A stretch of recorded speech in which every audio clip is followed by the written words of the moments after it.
నమస్కారం ప్రజా పిలుపు న్యూస్ కి స్వాగతం. హెడ్లైన్ చూద్దాం.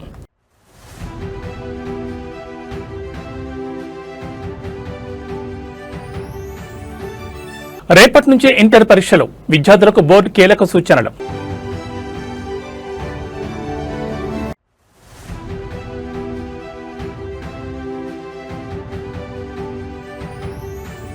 మార్చి 16 నుంచి 30 వరకు తెలంగాణ అసెంబ్లీ సమావేశాలు. 20న బడ్జెట్ ప్రవేశపెట్టనున్న ప్రభుత్వం.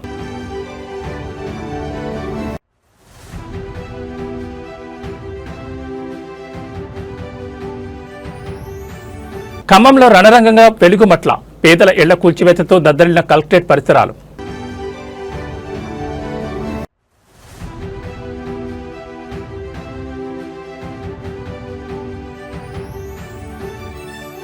జార్ఖండ్లో కూలిన ఎయిర్ అంబులెన్స్, 7గురు దుర్మరణం.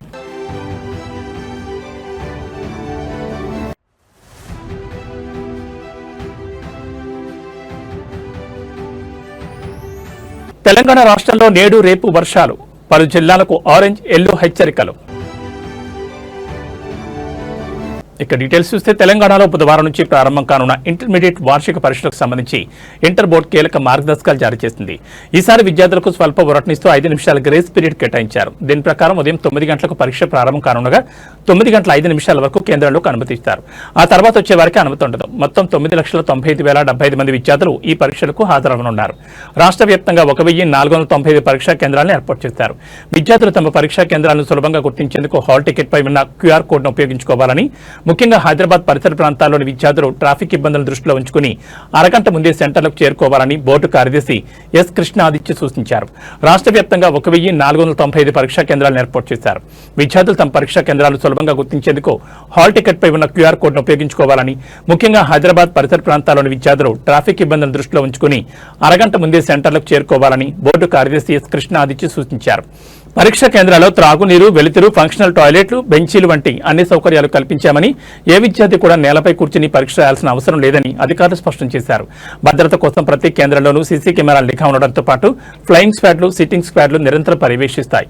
పరీక్షల సమయంలో ఒత్తిడి లేదా ఆందోళన గురయ్యే విద్యార్థులు TeleMANAS toll free number 14416 call చేసి నిపుణుల సలహాలు పొందొచ్చు. సమాధాన పత్రాల మూల్యాంకనం కూడా ఫిబ్రవరి 26 నుంచి 20 కేంద్రాల్లో ప్రారంభం కానుంది. విద్యార్థులు తమ హాల్ టికెట్లోని వివరాలను సరిచూసుకోవాలని, ఏమైనా పొరపాట్లుంటే వెంటనే సంబంధిత కాలేజ్ ప్రిన్సిపల్ ద్వారా సరిచేయించుకోవాలని బోర్డు సూచించింది.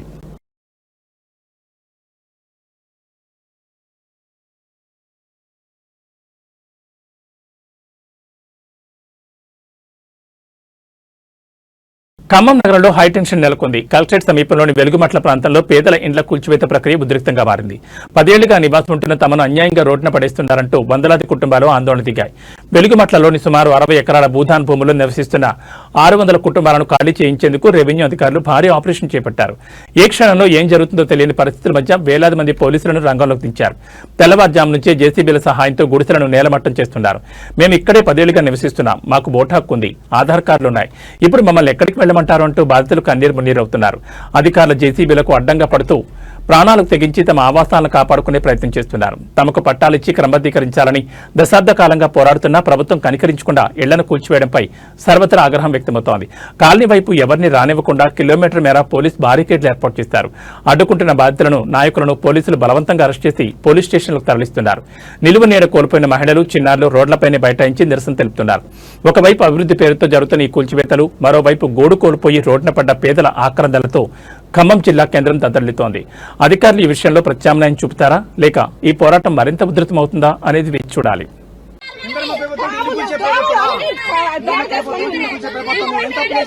ముందుగా చెప్తే పక్కకు పోతుందా 8 సంవత్సరాల నుంచి ఉంటాను చెప్పి బాబు మీ కాదు చెప్తే ఎవరు చెప్పు లేదా ఏ లేదా అటాటకు వచ్చి హైకోర్టు ఆర్డర్లు గౌరవించరా, ఏటి గౌరవించరా, ఏమి చేయరా, ఇది న్యాయమేనా? మమ్మల్ని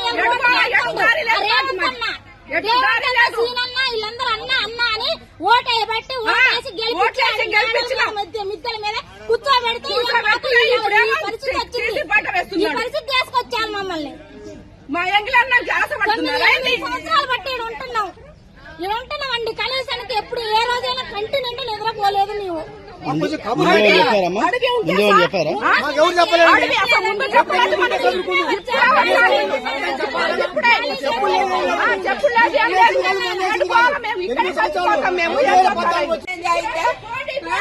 ఇప్పుడు కష్టపడి కట్టుకున్నాం ట్యాంకి కాడి నుంచి 2 గుట్టలు సన్న ఇప్పుడు ఇది 3వ సారి మేము కట్టుకోవటం నెల నుంచి పనులు లేకోకుండా ఏం లేకోకుండా ఈయన సాయం చేస్తాడని ఈయనకి డబ్బు లేకుండా ఓటెత్తి అన్యాయం చేసి ఎవరికేసారమ్మా ఎవరికేసారు ఎవరికైతే జగన్ రేవంత్ రెడ్డి గెలవాలనే రూపాయి లేకోకుండా గెలిపించినాం ఒకసారి ఆయన కొంచెం సాయం చేస్తాడని కరెంటు సంవత్సరం నుంచి లేదు, నీళ్లు లేవు, నిప్పులు లేవు, కడుపుతా ఉన్న పిల్లలు అన్ని నెల నుంచి పోలీసు వాళ్ళు వచ్చినా కూడా ఒకరోజు తిని ఒకరోజు తినకుండా ఉన్నాం సార్. తెలంగాణలో బడ్జెట్ సందడి మొదలైంది. 2026-27 ఆర్థిక సంవత్సరానికి సంబంధించి రాష్ట్ర అసెంబ్లీ బడ్జెట్ సమావేశాల నిర్వహణపై ప్రభుత్వం కీలక నిర్ణయం తీసుకుంది. ముఖ్యమంత్రి రేవంత్ రెడ్డి అధ్యక్షతన జరిగిన కేబినెట్ భేటీలో సమావేశాల షెడ్యూల్ను ఖరారు చేశారు. తెలంగాణ అసెంబ్లీ బడ్జెట్ సమావేశాలు మార్చి 16న ప్రారంభం కానున్నాయి. మార్చి 16న గవర్నర్ జిష్ణుదేవ్ వర్మ ఉభయ సభలను ఉద్దేశించి ప్రసంగిస్తారు. మార్చి 17-18 తేదీల్లో గవర్నర్ ప్రసంగంపై ధన్యవాద తీర్మానంపై చర్చ జరగనుంది. మార్చి 19న ఉగాది పండుగ సందర్భంగా సభకు సెలవు ప్రకటించారు. అలాగే మార్చి 21న రంజాన్ సెలవు ఉండే అవకాశం ఉంది. అందరూ ఆసక్తిగా ఎదురుచూస్తున్న రాష్ట్ర వార్షిక బడ్జెట్ను మార్చి 20న డిప్యూటీ సీఎం ఆర్థిక మంత్రి మల్లు భట్టి విక్రమార్క సభలో ప్రవేశపెట్టే అవకాశం ఉంది. అయితే రంజాన్ పండుగ తేదీని బట్టి బడ్జెట్ తేదీల్లో స్వల్ప మార్పులు ఉండొచ్చని సమాచారం. ఇప్పటికే ఆర్థిక శాఖ కసరత్తు పూర్తి చేసి శాఖల వారీగా కేటాయింపులను ఖరారు చేసే పనిలో నిమగ్నమైంది. ఈసారి బడ్జెట్లో ప్రభుత్వం సంక్షేమ అభివృద్ధికి సమప్రాధాన్యత ఇవ్వనుంది. ఎన్నికల సమయంలో ఇచ్చిన వాగ్దానాలు ఇప్పటికే అమల్లో ఉన్న వాటితో పాటు పెండింగ్ లో ఉన్న గ్యారంటీలు కూడా భారీగా నిధులు కేటాయించే అవకాశం ఉంది. సంక్షేమ పథకాలను నిర్లక్ష్యం చేయకుండానే రాష్ట్రంలో మౌలిక సదుపాయాల కల్పనకు పెద్దపీట వేయాలని ప్రభుత్వం భావిస్తోంది. అప్పుల భారాన్ని తగ్గించుకుంటేనే పేదల సంక్షేమే ధ్యేయంగా ఒక సమతుల్య బడ్జెట్ను ప్రజల ముందుకు తీసుకురావడానికి ఆర్థిక మంత్రి కసరత్తు చేస్తున్నారు. మార్చి 16 నుంచి 30 వరకు జరగనున్న ఈ సమావేశాలు రాజకీయంగా కూడా వేడిని పుట్టించనున్నాయి. విపక్షాల విమర్శలను ఎదుర్కొంటూ ప్రభుత్వం 6 గ్యారంటీల అమలుకు నిధుల వేటను ఎలా సాగిస్తుందో చూడాలి. మరి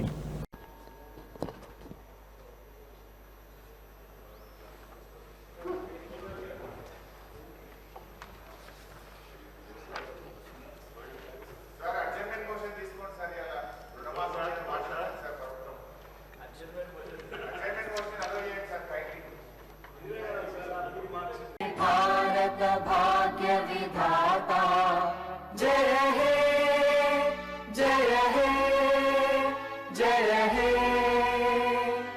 जय जय जय जय हे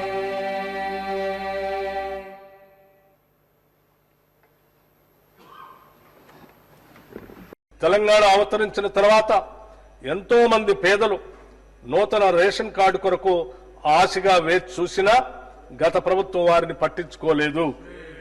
కనీసం కొత్త కుటుంబ సభ్యుల పేర్లను కూడా రేషన్ కార్డులో జత చేయలేదు. ప్రజల ఆకాంక్షలను గుర్తించిన మేము అర్హులైన వారందరికీ రేషన్ కార్డులు ఇవ్వాలని వారికి సన్నబియ్యం. కొమ్మర మల్లన్న జాతరలో జరిగిన అమానుష ఘటనపై ఎట్టకేలకు ప్రభుత్వం స్పందించింది. ఒక నిరపరాధైన చిన్నారి ప్రాణం పోయిన తర్వాత ఒక కుటుంబంపై అమానుషంగా దాడి జరిగిన తర్వాత జిల్లా మంత్రి పొన్నం ప్రభాకర్ నిద్రలేచారు. ఈ ఘటనపై ఆయన ఒక వీడియో సందేశాన్ని విడుదల చేస్తూ బాధితులకు అండగా ఉంటామని ప్రకటించారు. కొమ్మెర మల్లన్న జాతరలో ఒక సామాన్య కుటుంబంపై జరిగిన దాడిని మంత్రి పొన్నం ప్రభాకర్ తీవ్రంగా ఖండించారు. ముఖ్యంగా ఒక చిన్న వర్గానికి చెందిన వారిపై జరిగిన ఈ దాడిలో పతి ప్రాణం బలి కావడం అత్యంత బాధాకరమని ఆయన ఆవేదన వ్యక్తం చేశారు. చనిపోయిన చిన్నారి కుటుంబానికి తన ప్రగాఢ సానుభూతిని తెలియజేశారు. స్వయంగా రాష్ట్ర డీజీపీతో మాట్లాడినట్లు నిందితులు ఎంతటి వారైనా వదిలిపెట్టొద్దని ఆదేశించినట్లు మంత్రి పేర్కొన్నారు. దాడికి పాల్పడిన బాధ్యులపై కఠిన చట్టాల కింద కేసులు నమోదు చేసి తక్షణమే అరెస్ట్ చేయాలని పోలీసులను కోరారు. బాధితులకు ప్రభుత్వం అన్ని విధాలా అండగా ఉంటుందని, న్యాయం జరిగేలా చూస్తానని ఆయన హామీ ఇచ్చారు. అయితే ఈ ఘటన జరిగి ఇన్ని గంటలు గడుస్తున్నా ఒక చిన్నారి ప్రాణం పోయిన తర్వాతే మంత్రి స్పందించడంపై విమర్శలు వ్యక్తమవుతున్నాయి. ప్రతిపక్షాలు మరియు స్థానికులు ఇప్పటికే ప్రభుత్వంపై మండిపడుతున్నారు. మంత్రి ఆదేశాల మేరకు పోలీసులు ఎంత వేగంగా నిందితులను పట్టుకుంటారో వేచి చూడాలి. పవిత్రమైన జాతరలో ఇలాంటి రక్తపాతం జరగడం నాగరిక సమాజం తలదించుకోవాల్సిన విషయం. బాధితులకు కేవలం మాటల భరోసా మాత్రమే సరిపోదు, చేతల్లో న్యాయం కావాలని ప్రజలు డిమాండ్ చేస్తున్నారు. కులాలు మతము ప్రస్తావన లేకుండా పైశాచికమైనటువంటి సంఘటన ఏదైనా ఖండించదలసిందే. అందులో ఒక చిన్న వర్గానికి సంబంధించినటువంటి చిన్న పాపం మృతికి కారణమైనటువంటి వాళ్ళు తప్పకుండా శిక్షార్హులే.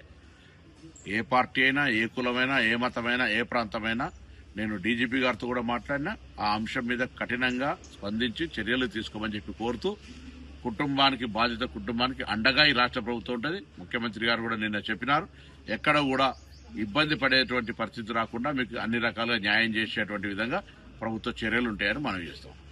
రాజమండ్రిలో కల్తీ పాలు తాగి 5గురు మృత్యువాత పడడం ఇప్పుడు రాష్ట్ర వ్యాప్తంగా పెను సంచలనంగా మారింది. ఈ విషాద ఘటనతో ఏపీ ప్రభుత్వం ఒక్కసారిగా ఉలిక్కిపడింది. అప్రమత్తమైన ఎన్టీఆర్ జిల్లా అధికార యంత్రాంగం జిల్లా వ్యాప్తంగా పాల కేంద్రాలపై దాడులు నిర్వహిస్తోంది.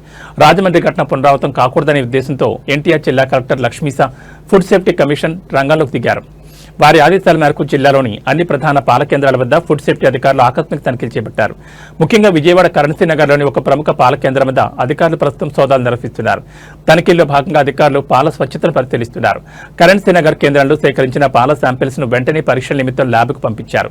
పాలలో యూరియా, డిటర్జెంట్ లేదా ఇతర రసాయనాలు కలుపుతున్నారా అనే కోణంలో లోతైన విచారణ సాగుతోంది. జిల్లా వ్యాప్తంగా ఉన్న డైరీ ఫార్మ్స్, పాల సేకరణ కేంద్రాలపై నిఘా, కల్తీకి పాల్పడితే లైసెన్సులు రద్దు చేయడమే కాకుండా క్రిమినల్ కేసులు నమోదు చేస్తామని అధికారులు హెచ్చరించారు. పాలలో రంగు లేదా వాసనలో మార్పు ఉంటే వెంటనే ఫిర్యాదు చేయాలని కోరుతున్నారు. పాల వంటి నిత్యావసర వస్తువుల్లో విషం కలిపి ప్రజల ప్రాణాలతో చెలగాటమాడే వారిని వదిలిపెట్టే ప్రసక్తి లేదని కలెక్టర్ లక్ష్మీసా స్పష్టం చేశారు. అటు రాజమండ్రి ఘటనలో మృతుల సంఖ్య పెరిగే అవకాశం ఉండడంతో రాష్ట్ర వ్యాప్తంగా ఉన్న ఫుడ్ సేఫ్టీ విభాగం హై అలర్ట్లో ఉంది.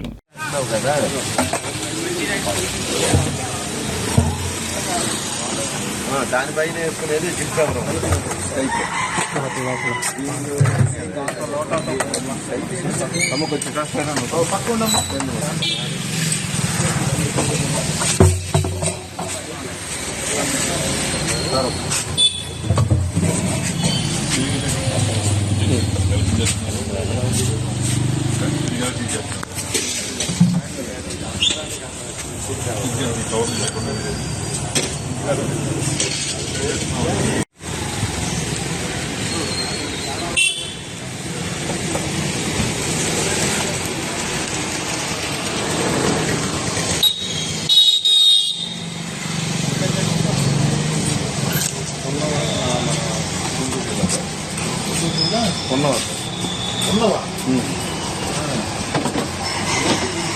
అవును సార్.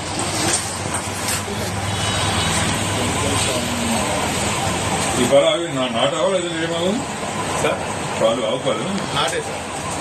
నాటంటే గిర్రే ఏదో ఉన్నాడు ఏమావు.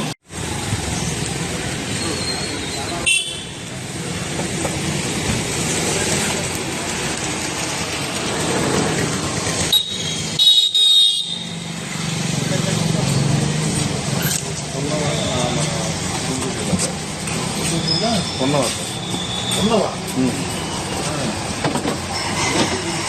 అవును సార్. అదే sir. Driver car auto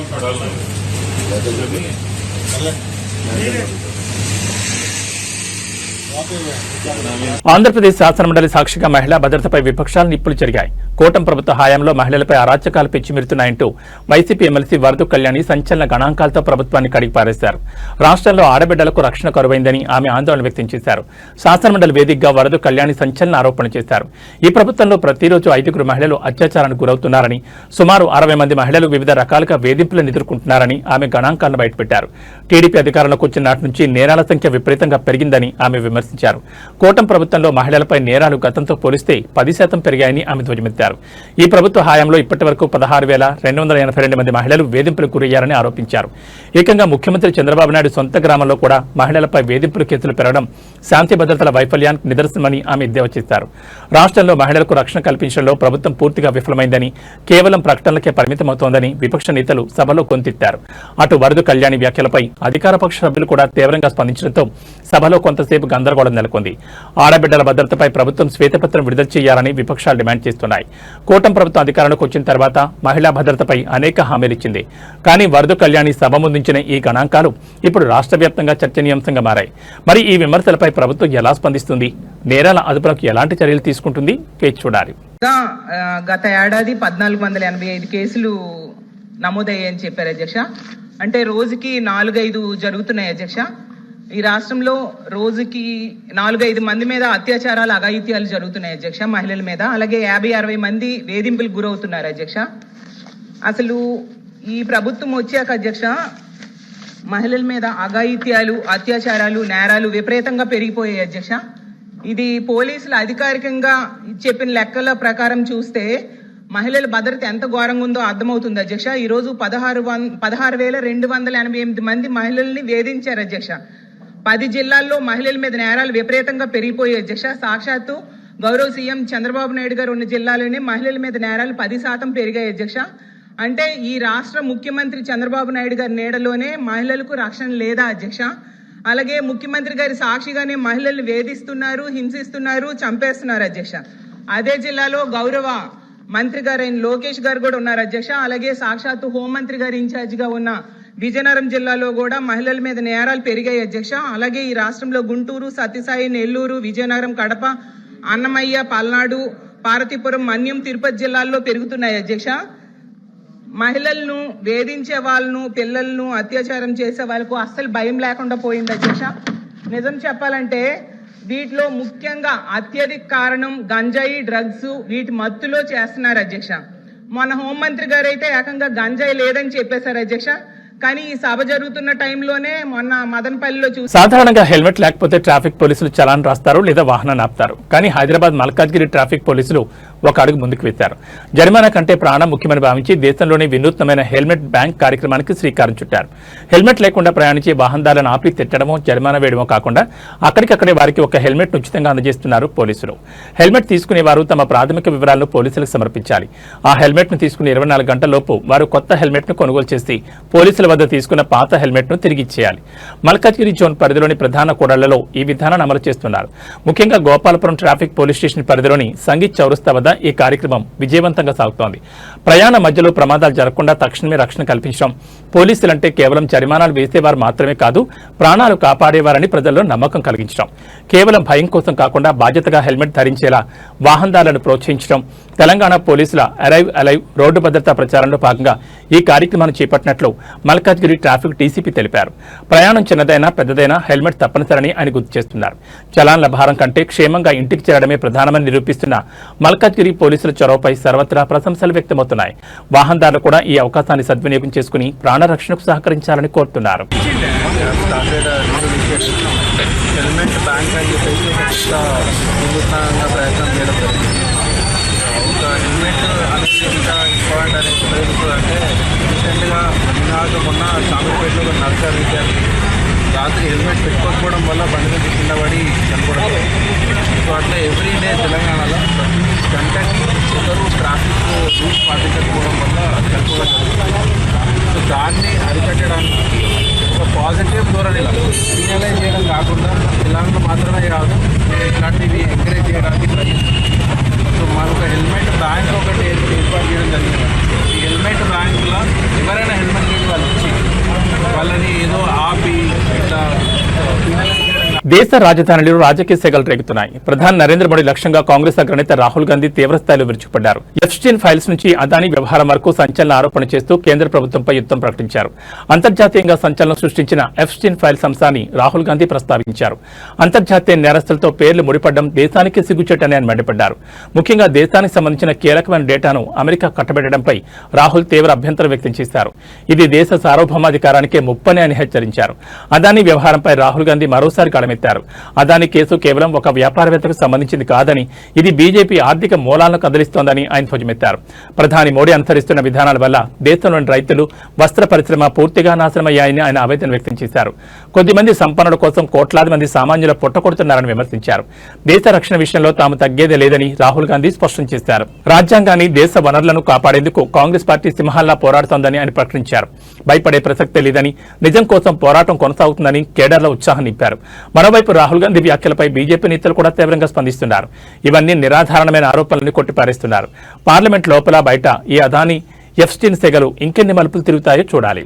BJP के कार्यकर्ताओं, आरएसएस के कार्यकर्ताओं, आप अपने प्रधानमंत्री के आंखों में देखो, आपको डर दिखेगा. पार्लियामेंट में नहीं आ पाए और कारण नारावाने नहीं थे, कारण एप्स्टीन था, कारण अदानी पर केस था. नरेंद्र मोदी जी, अहिंसा और लोकतांत्रिक विरोध देश की बुनियाद है. गांधी जी और भगत सिंह ने यह रास्ता दिखाया है. इससे आप इतना क्यों डरते हो? आप शर्म की बात करते हो. शर्म की बात मैं आपको बताता हूँ.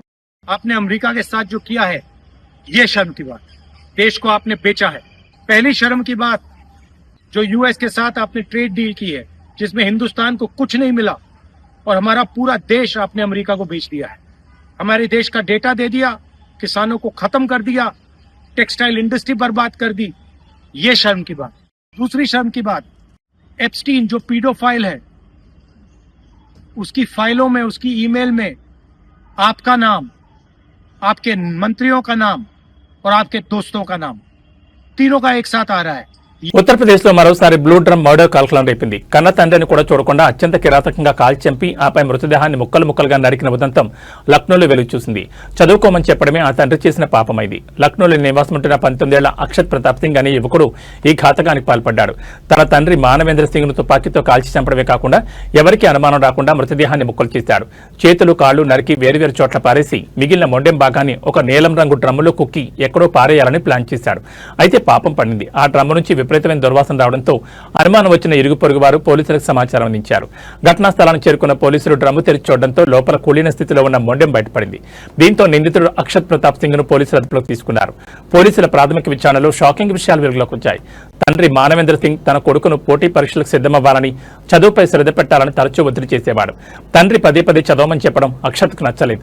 ఆ కోపమే కన్న తండ్రిని చంపేంత పగ్గా మారింది. ఏకంగా తండ్రి ప్రాణాలు తీసి మృతదేహాన్ని ముక్కలు చేసేంత రాక్షసుడిగా అతన్ని మార్చేసింది. యూపీలో వరుసగా వెలుగుచూస్తున్న ఈ బ్లూ డ్రమ్ హత్యలు ప్రజలను భయాందోళనకు గురిచేస్తున్నాయి. చదువుకోమన్నందుకు కన్న తండ్రిని చంపిన ఈ యువకుడి ఉదంతం నేటి తరం యువతలో పెరుగుతున్న హింసాత్మక ధోరణికి నిదర్శనంగా నిలుస్తోంది. పోలీసులు నిందితుని రిమాండ్కి తరలించి మరింత లోతుగా విచారణ జరుపుతున్నారు.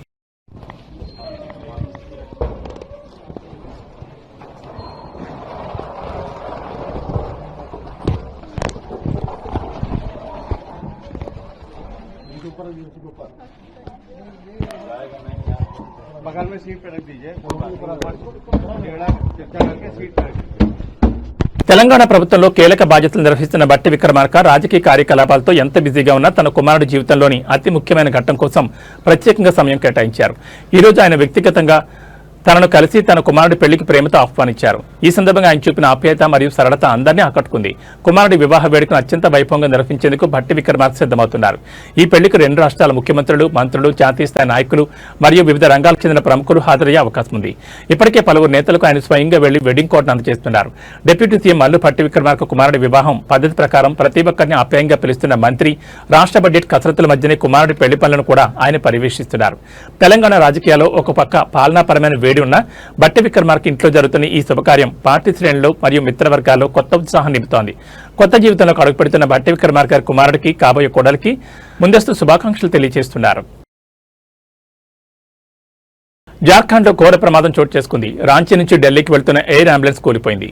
Red bird airways private limited నడుపుతున్న ఈ ఎయిర్ అంబులెన్స్ సోమవారం రాత్రి ఛత్రా జిల్లాలోని సిమారియా ప్రాంతంలో కూలిపోయింది. ప్రమాద సమయంలో ఎయిర్ అంబులెన్స్ లో ఉన్న 7 మృతి చెందారు. ఛత్రా డిప్యూటీ కమిషనర్ ఈ విషయాన్ని ధృవీకరించారు.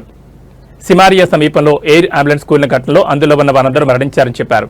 బాధితులను pilot in command captain Vivek Vikas Bhagat, co pilot captain Savraj Deep Singh, patient Sanjay Kumar, attender Archanadevi, Dharu Kumar, doctor Vikas Kumar Gupta, paramedics Sachin Kumar మిశ్రాగా గుర్తించారు. విమానంలో ఉన్న 7 వ్యక్తుల మృతదేహాలను వెలికితీసినట్లు sub divisional police officer Shubham Khandelwal తెలిపారని PTI report చేసింది. ఈ విమానం రాత్రి 7:11 రాంచీ నుంచి బయలుదేరి రాత్రి 10 ఢిల్లీలో ల్యాండ్ కావాల్సింది. జార్ఖండ్లోని లతేహార్ జిల్లాలోని చాంద్వా నివాసి సంజయ్ కుమార్ 65% కాలిన గాయాలతో బాధపడుతున్నారు. అతని పరిస్థితి విషమంగా ఉండడంతో ఫిబ్రవరి 16న దేవ్ కమల్ ఆసుపత్రిలో చేరారు. అయితే మెరుగైన వైద్య చికిత్స కోసం అతన్ని ఢిల్లీ తరలించే క్రమంలో ఈ ప్రమాదం జరిగింది. ఈ ప్రమాదానికి సంబంధించి director general of civil aviation ఒక ప్రకటన విడుదల చేసింది. ఫిబ్రవరి 23న red bird airways private limited చెందిన beech craft C-90 VT AJV operating medical evacuation విమానం రాంచీ నుంచి ఢిల్లీకి ప్రయాణిస్తుండగా జార్ఖండ్లోని ఛత్రా జిల్లా సిమారియా బ్లాక్ పరిధిలోని కసారియా పంచాయతీలో కుప్పకూలింది.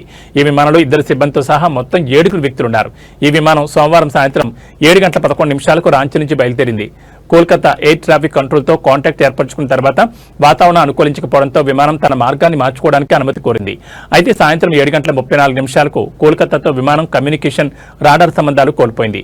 కమ్యూనికేషన్ మిస్ కాకముందు విమానం చివరిగా వారణాసికి ఆగ్నేయ దిశలో సుమారు 100 నాటికల్ మైళ్ల దూరంలో ఉందని పేర్కొంది.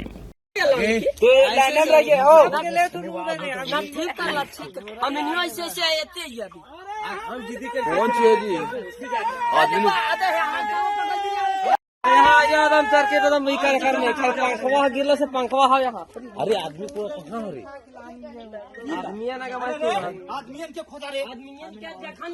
బంగాళాఖాతంలో ఏర్పడిన అల్పపీడన ప్రభావంతో రాష్ట్రంలో ఇవాళ రేపు తేలికపాటి నుంచి మోస్తరు వర్షాలు కొన్ని జిల్లాల్లో అక్కడక్కడ కురిసే అవకాశం ఉందని హైదరాబాద్ వాతావరణ కేంద్రం వెల్లడించింది. ఈ మేరకు ఆయా జిల్లాలకు ఎల్లో ఆరెంజ్ అలర్ట్ జారీ చేశారు. హైదరాబాద్ నగరంలోనూ జల్లులు కురుస్తున్నాయి. నేడు హైదరాబాద్, రంగారెడ్డి జిల్లాలో భారీ వర్షాలకు అవకాశం ఉందని ఈ మేరకు ఆ రెండు జిల్లాలకు వాతావరణ శాఖ ఆరెంజ్ అలర్ట్ జారీ చేసింది. రానున్న 2-3 గంటల్లో వర్షం వచ్చే ఛాన్స్ ఉందని చెప్పారు. నాగర్ కర్నూలు, నల్గొండ, నారాయణపేట, జోగులాం గద్వాల, మహబూబ్ నగర్, జనగాం, మేడ్చల్, మల్కాజ్గిరి, సంగారెడ్డి, సూర్యాపేట, వికారాబాద్, వనపర్తి, యాదాద్రి, భువనగిరి జిల్లాల్లోనూ వర్షాలు కురుస్తాయన్నారు. ఈ మేరకు ఆయా జిల్లాలకు ఎల్లో అలర్ట్ జారీ చేశారు. కాగా సోమవారం రాష్ట్రంలోని పలు జిల్లాలో ఉరుములు, మెరుపు, ఈదురుగాలతో కూడిన భారీ వర్షాలు కురిశాయి. గంటకు 40 కిలోమీటర్ల ఈదురుగాలుల వేగంతో వర్షాలు కురవడంతో కోత దశలో ఉన్న పంటలు తీవ్రంగా దెబ్బతిన్నాయి. దీంతో రైతులకు భారీగా నష్టం వాటిల్లింది. ముఖ్యంగా నిజామాబాద్, ఆదిలాబాద్, నిర్మల్, కామారెడ్డి, నిజామాబాద్ జిల్లాలో ఆదివారం అర్ధరాత్రి భారీ వర్షం కురిసింది.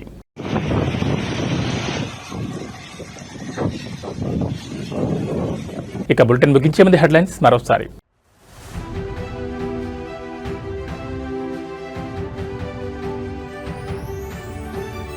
రేపటి నుంచే ఇంటర్ పరీక్షలు, విద్యార్థులకు బోర్డు కీలక సూచనలు.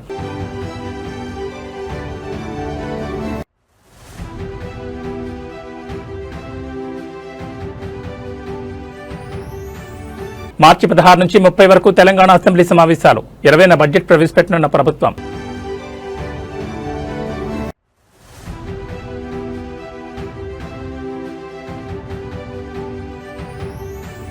ఖమ్మంలో రణరంగంగా వెలుగుమట్ల, పేదల ఇళ్ల కూల్చివేతతో దద్దరిల్లిన కలెక్టరేట్ పరిసరాలు.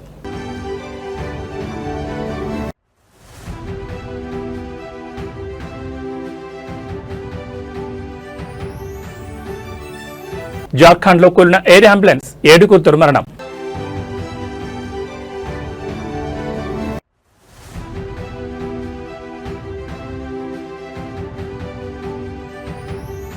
తెలంగాణ రాష్ట్రంలో నేడు రేపు వర్షాలు, పలు జిల్లాలకు ఆరెంజ్, ఎల్లో హెచ్చరికలు. ఇవి బులెటిన్ విశేషాలు. నమస్కారం.